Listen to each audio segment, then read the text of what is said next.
Solo, we're doing them solo. This week is solo, this one is his. Okay, Gav. Hello there. So, my thoughts on Solo, a Star Wars story. What's it called? A Smuggler's Tale? Did they still call it that? No, they dropped that by the looks of it. Okay. So, I went to see this with no preconceptions whatsoever. Insert laugh track here. I was worried. I was really worried about this movie. I thought it was going to be absolute garbage. So I just got back, finished seeing it about half an hour ago. And I'm conflicted, listeners. There were parts of it that I really, really liked. I thought it looked great for the most part. I really enjoyed the aesthetics of it. It actually got me a little bit initially. So, for those who haven't seen it, turn off now. For those who have seen it, continue listening. So the opening scene is on Corellia, and it's a car chase. And then we find out a little bit of backstory.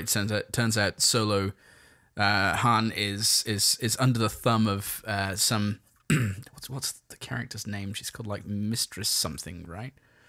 Lady Proxima, that's it. Okay, so we meet Han and Kira on Corellia, and it's clear they're in love because he plants a kiss on the right way.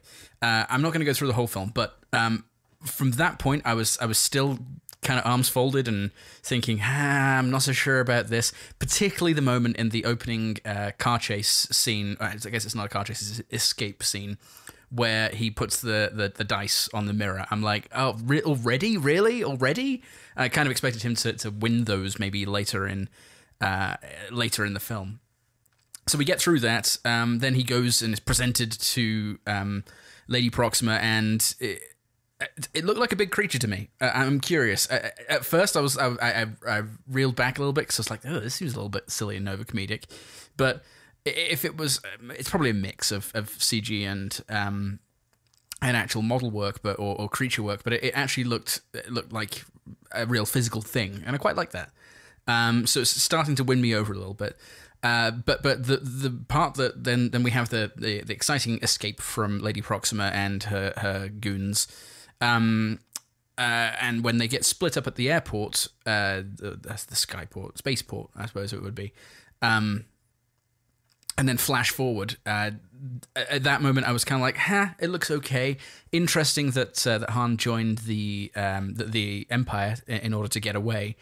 And when he's on that kind of, I had a bit of a stylistic issue with the planet that he's on when he's in the war. It just kind of felt a bit like that they were trying to do World War I in space. Although they're big droids and stuff, it was very trenchy and muddy and stuff. That was enjoyable. I mean, it was yeah.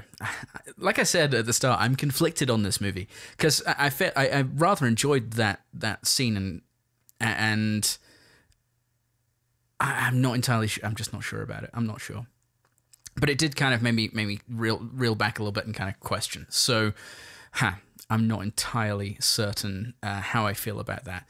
But then we meet Woody Harrelson's character Beckett and his band of merry folks, including Thandie Newton plays Val, and Rio, who is voiced by Jon Favreau, according to IMDb. I kind of recognize the voice, but I got distinct Rocket vibes from Rio. He made me think of, at first I was like, is that Bradley Cooper?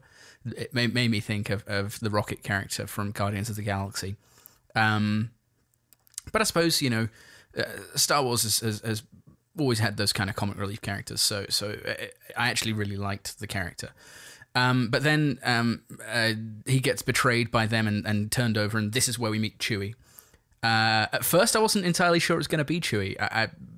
I thought, it's probably going to be Chewie, and then I was like, wait, no. Is it going to be like Rancor or something like that? But no, it was Chewie. And Han quickly wins Chewie over by speaking a little bit of Wookiee, which is something that we never see later on. They just kind of speak English, and, well, Chewie speaks Wookiee and Han understands it, and then Han speaks English and Chewie understands it later, obviously. Don't know why I'm telling you this.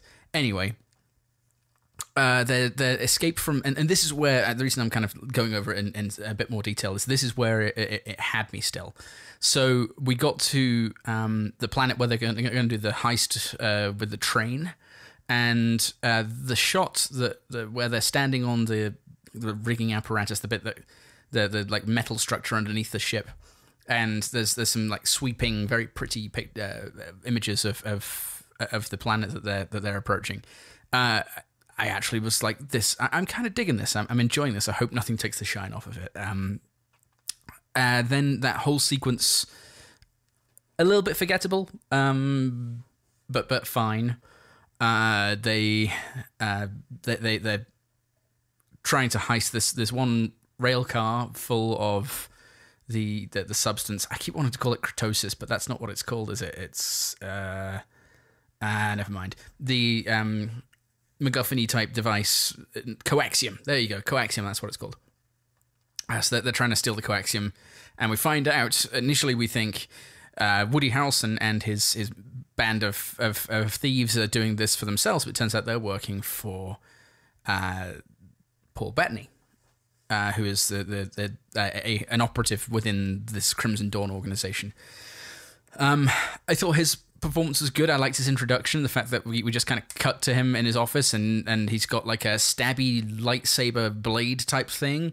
It's almost like a double-edged physical knife with lightsaber edges to it, like wobbly Kylo Ren style lightsaber edges to it. And I thought that was a nice image. It tells us right away that he's pretty evil. And the way he looked, he has these scars on his face, which become more pronounced when he's agitated, or obviously there's more blood flowing to them or something. And as soon as I saw him, I was like, oh, Darth Maul's in this movie. Spoilers. I'm just going to jump to it. I honestly, when at the end where Kira is talking to Darth Maul, I literally said out loud, Darth Maul? And there was like a kind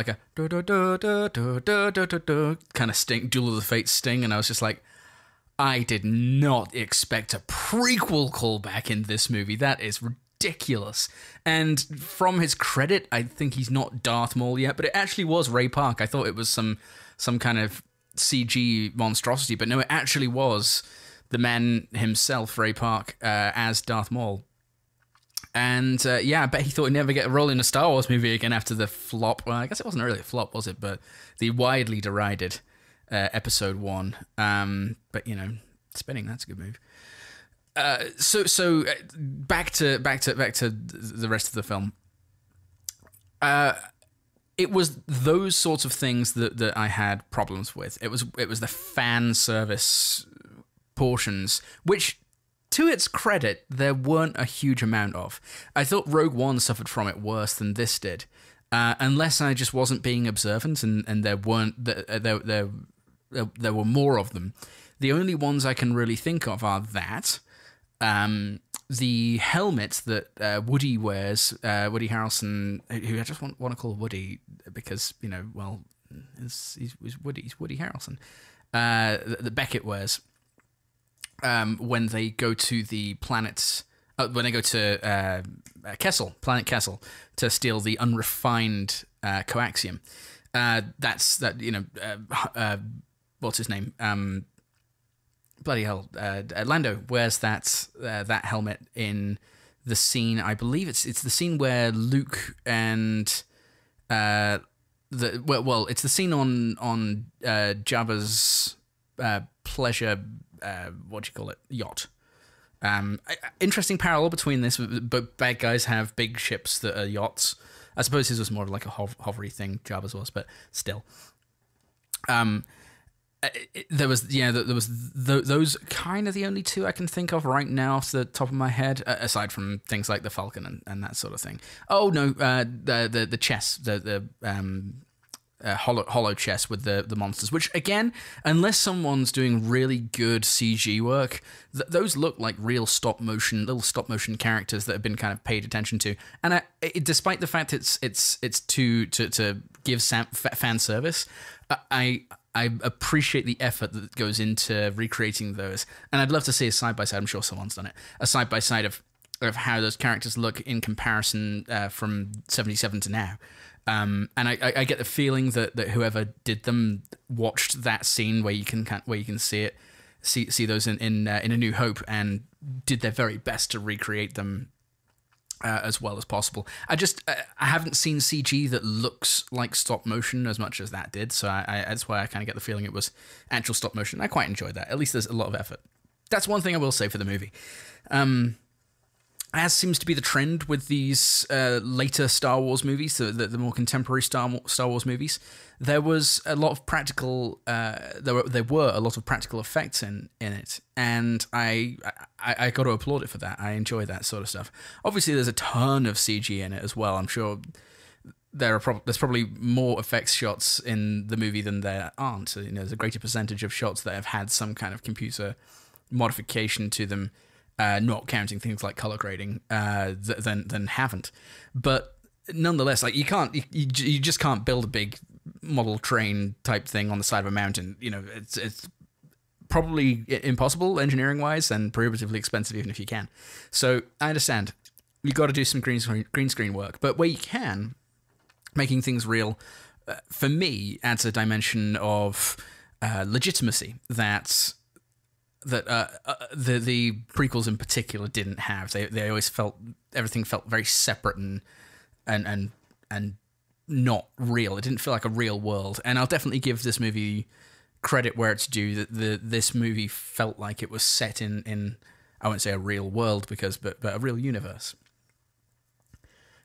So as soon as when they're having the discussion after that scene with the train heist, they go to Paul Bettany's lair. I guess it's his kind of office, and they have to tell him, we lost the coaxium. And there's a moment as soon as that scene started, I thought this is the feed into the Kessel Run, because they've got to do the Kessel Run in this movie. I didn't predict it. Lots of people have before me, but Planet Kessel was gonna feature in this movie. So we find out that the Kessel Run. The reason it's called the Kessel Run is because it's surrounded by this what did they call it? They called it. Lando pronounced it funny, which is why I thought I would remember it, but I can't quite remember it. Anyway. Maelstrom. They called it the Maelstrom. So it's to get to Kessel, you have to go through this narrow channel that takes you through a maelstrom, which is like this area of, I think, the droid character L3 said it. It's like ionized gas and dust and bits of planet and shit crashing into one another and potentially nebula or gas breathing life forms. So yeah, it's. I knew they were going to end up in there at some point, and that's how they were going to do the Kessel Run in fewer than 12 parsecs. But I quite there's an element of it I enjoyed. After they go through the channel and they get to Planet Kessel, they pull this heist that Kira is selling Han and Chewie as slaves in exchange for their spice, and actually the representative, the kind of chief guy who meets them on the landing pad, reminded me a lot of the helpers of the guild navigators in the Dune movies, because he had these little pipes that little gassy bits like brown gas and drips would come out of, because he was clearly breathing a different atmosphere. And so yeah, it's just good, kind of an aesthetic nod, maybe, or at least it reminded me of those characters in David Lynch's Dune movie. But they're running this heist, and the idea is that they're going to break out, and that Han and Chewie are going to break out and go and steal the coaxium. And Woody and I'm just going to call him Woody. Screw it. Woody and Kira are going to take over the control room so that they can get out. But L3, the sassy female droid, who companion of Donald Glover's Lando Calrissian.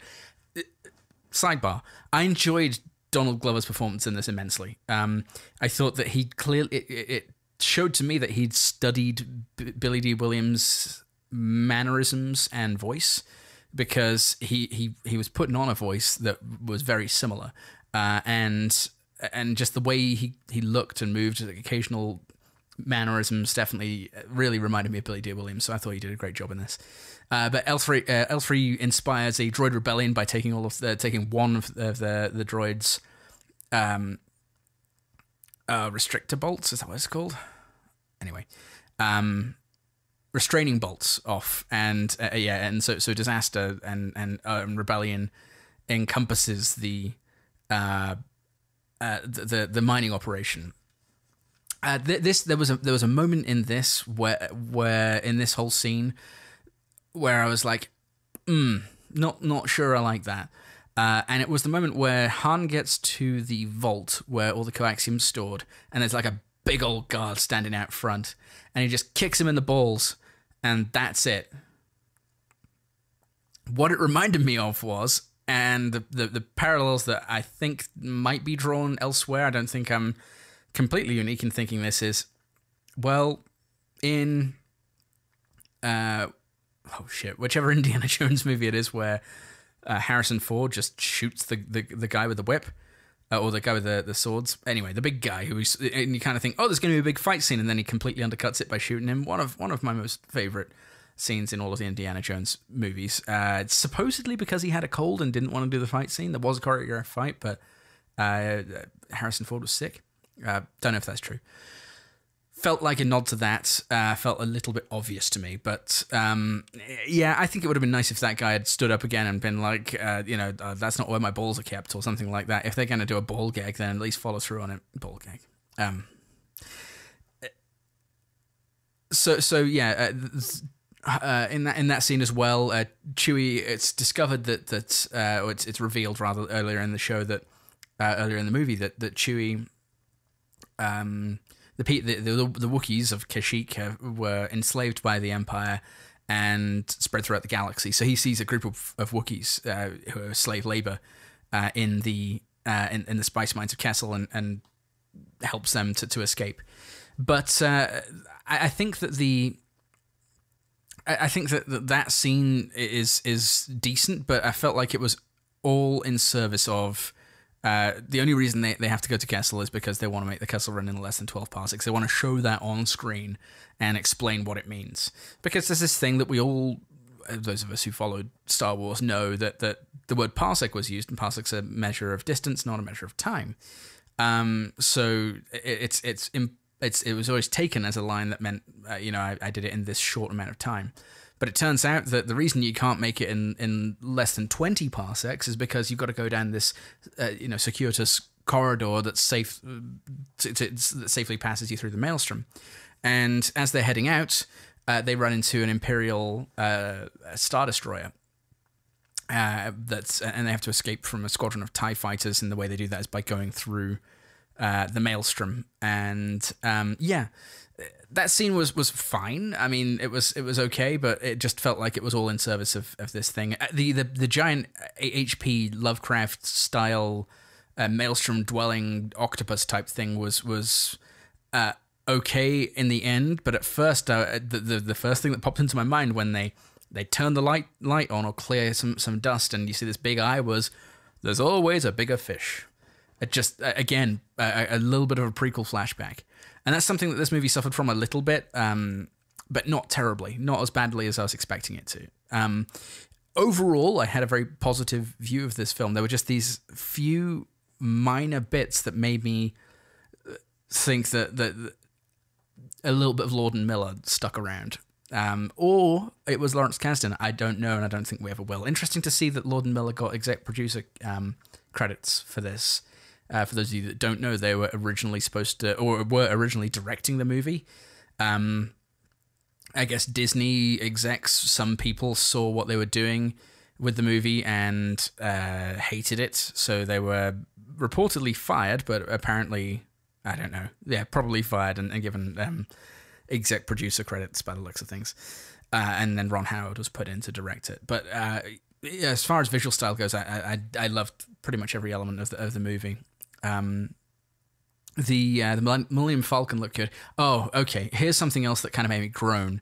The fact that there were 2 games of Sabak, the card game, and the fact that they didn't do anything more interesting with it than make it space poker. I would have much rather that they made that something slightly more interesting, a bit more, I don't know, alien, I suppose.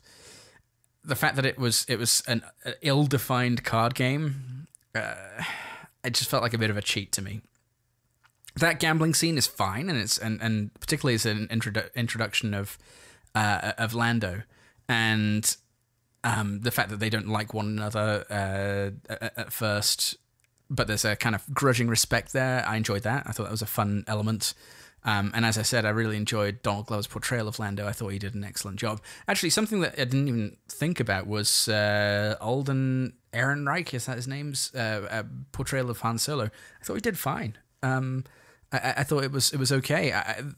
There's a risk in doing an earlier version of such a seminal character, and funnily enough, my reference point for that is young Indiana Jones. Widely considered not to be the best portrayal, and doesn't really ring true if you put them back to back. If you put Harrison Ford's portrayal of Indiana Jones in after I don't even know the name of the actor, the Young Indiana Jones Chronicles, which was a TV show, so it was a bit cheaper, a bit more light and airy type fare. And actually, as a show, quite enjoy it. Only if you take it separately from the movies, though, which is a trend, I think, in certain things. But there's a risk there where you can kind of end up screwing over the character. And we've even seen this in the Star Wars movies. Hayden Christensen and Jake Lloyd's portrayal of Anakin kind of ruin later badass Darth Vader because he's just a whiny little wuss. And he's driven by teenage emotions. So the Darth Vader that we meet in the first run of films is a little bit undercut. A little of the shine's a little bit taken off, in my opinion, from the portrayal of his younger self. And I don't think that's necessarily the case here. He's fairly true to character. The naivety is interesting. The fact that he continues to trust Kira until, spoilers again, until she betrays him at the end. Speaks to what's made him much more jaded and cynical in the original movies, and less trusting of anybody. The same with the Beckett character Woody. The fact that he double crosses, which, I mean, let's face it, from the second we saw him on screen, we knew that was going to happen. But nonetheless, the fact that he double crosses him again, it's all evidence that you don't trust anyone. And it seems like he's striking. There's a moment where Beckett says to him, I don't trust anyone. Never trust anyone. And Han says that must be a lonely way to live. So I think he strikes a balance in the end, because he clearly trusts Chewie implicitly, and ends up trusting Luke and Leia. But whatever. It's I'm probably prattling too much on this, but to summarize, because I've gone like 24 minutes at this moment, and that's probably long enough. To summarize, I enjoyed the movie. There were a couple of elements of it that took me out of what was an otherwise very enjoyable Star Wars story. But yeah, I don't think it's something that I'll go back to regularly. I do kind of want to see it again just to see what I missed, and I want to see it in 2DS or in 3D this time, and the glasses started to bug me after a while. But I it's not as terrible as I was expecting, which is a horrible underhanded compliment to it, but it really isn't. It's perfectly passable. It's not deserving of the poor performance I don't think that it's getting at the box office. Honestly, I think it's better than Rogue One, and I liked Rogue One a lot. But I think it's slightly better than Rogue One just because it's less dour. And there's a little bit more levity in it, which personally I enjoy. Some of the jokes really fell pretty flat for me as well. Not as much as some of them in The Last Jedi, actually. But some of the comedic moments, there were a couple of people laughing in the theater, and they just fell flat for me. Like I said, the Darth Maul moment, not the best. If you're going to include anyone, I don't think that's the person you go to. We try and forget. So yeah, curious to see if they do anything with that and build upon that, and maybe it seemed like he's involved in the syndicate that they're involved with, the Crimson Dawn. Maybe even the leader of, given the fact that he's red, maybe, I don't know, could be an implication there. But overall, yeah, I didn't think it was necessary. Didn't think we needed that. Is there anything that I have missed? If there is, then I think Mark will probably mention it in his, because he tends to pay attention to things better than I do. It was sad when Rio died, because he talks about there are opportunities on Tatooine, and I thought, is he going to be the proprietor of the cantina? He talks about setting up a cantina. No, he didn't say Tatooine. He said set up a cantina somewhere. And I took that because the word cantina, I took that to be Tatooine. But in the end, the purportedly, before he gets killed, again, spoilers, Beckett was going to going to Tatooine. But yeah, that's probably what's gonna lead them there. In fact, I think in the last shot of the movie, that's where they're headed. So yeah. Next, you're probably going to hear Mark's thoughts. I think we're going to do it in that order. If not, then I hope you enjoyed them previously. But yeah, the whole idea of this was to do solo reviews, or not reviews, thoughts on this movie. So yeah, hope you enjoyed it.